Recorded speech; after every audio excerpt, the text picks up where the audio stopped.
ഇപ്പോഴത്തെ ഈ സങ്കടത്തിന്റെ നിങ്ങൾ അനുഭവിച്ചുകൊണ്ടിരിക്കുന്ന പ്രശ്നത്തിന്റെ യഥാർത്ഥ കാരണത്തിന് നിങ്ങളാണെന്ന് ഉത്തരവാദി. ഒരു 5 ചോദ്യങ്ങൾ വന്നു. ഇതിൽ 3 നിങ്ങൾ നിങ്ങളോട് ചെയ്യുന്നു. ഒന്ന്, നിങ്ങൾ ഒരുപാട് പേര് ആത്മാർത്ഥമായി സ്നേഹിക്കുന്നു, അല്ലെങ്കിൽ ഒരാളെ വല്ലാതെ സ്നേഹിക്കുന്നു. അതിന്റെ പകുതി സ്നേഹം നിങ്ങൾക്ക് നിങ്ങളോട് ഉണ്ടോ? ഞാൻ പറഞ്ഞ ഞാൻ ചോദിക്കുമ്പോൾ നിങ്ങൾക്ക് സങ്കടം വരും, പക്ഷേ സത്യമല്ലേ?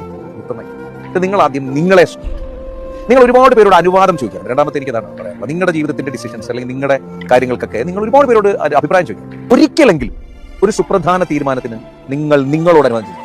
ആർക്കെല്ലാം വാക്ക് കൊടുത്തിട്ടുണ്ട് നിങ്ങൾ, ഇല്ലേ? എന്നിട്ട് ആ കൊടുത്ത വാക്ക് പാലിക്കാൻ വേണ്ടിയിട്ട് ഇങ്ങനെ കഷ്ടപ്പെട്ട് പണിയെടുക്കാറുണ്ട് നിങ്ങളുടെ സ്വന്തം സമയം കളഞ്ഞു. ഒരിക്കലെങ്കിലും നിങ്ങൾക്കൊരു വാക്ക് കൊടുത്തിട്ടുണ്ട്. സങ്കടപ്പെടണ്ട, പക്ഷെ നമുക്കൊരു വാക്ക് കൊടുക്കണം. ഞാൻ ഇത്ര നാൾക്കകം ഇന്ന ഇടത്തേക്ക് എത്തും, ഇങ്ങനെയാകും, എനിക്ക് ഈ മാറ്റം വരും.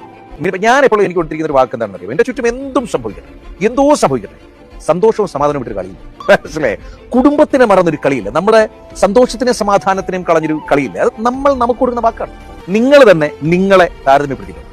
പഴയ നിങ്ങളും പുതിയ നിങ്ങളും, അല്ലെങ്കിൽ ഇപ്പൊ ഉള്ള നിങ്ങളും ഇനി ആകേണ്ട നിങ്ങൾ ചെയ്യണമെന്നേ സ്വപ്നത്തിൽ പോലും ചിന്തിച്ചിട്ടുണ്ടാവില്ല. ഞാൻ ഈ പറഞ്ഞപ്പോൾ പണ്ടത്തെ നിങ്ങൾ ഇങ്ങനെ ആയിരുന്നു, നിങ്ങൾക്കൊരു മൈനസ് ഉണ്ട്, ആ മൈനസ് മാറി ഞാൻ ഇങ്ങനെ ആയി, അല്ലെങ്കിൽ ഞാൻ ഇങ്ങനെ ആകാൻ ഒരുങ്ങുകയാണ്.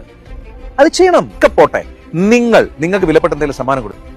നിങ്ങൾ പലർക്കും അവരുടെ സങ്കടങ്ങൾ മാറാനായിട്ട് അവരുടേതായിട്ടുള്ള സാഹചര്യങ്ങൾ മാറ്റിയെടുക്കാനായിട്ട് ആവശ്യമുള്ളതും ഇല്ലാത്തതുമായിട്ടുള്ള എഫേർട്ട് എടുത്തിട്ടുണ്ട്. പക്ഷെ നിങ്ങൾ നിങ്ങളുടെ ലൈഫിന്റെ സാഹചര്യം മാറ്റാൻ എഫേർട്ട് എടുത്തിട്ടുണ്ടോ? എടുക്കണം.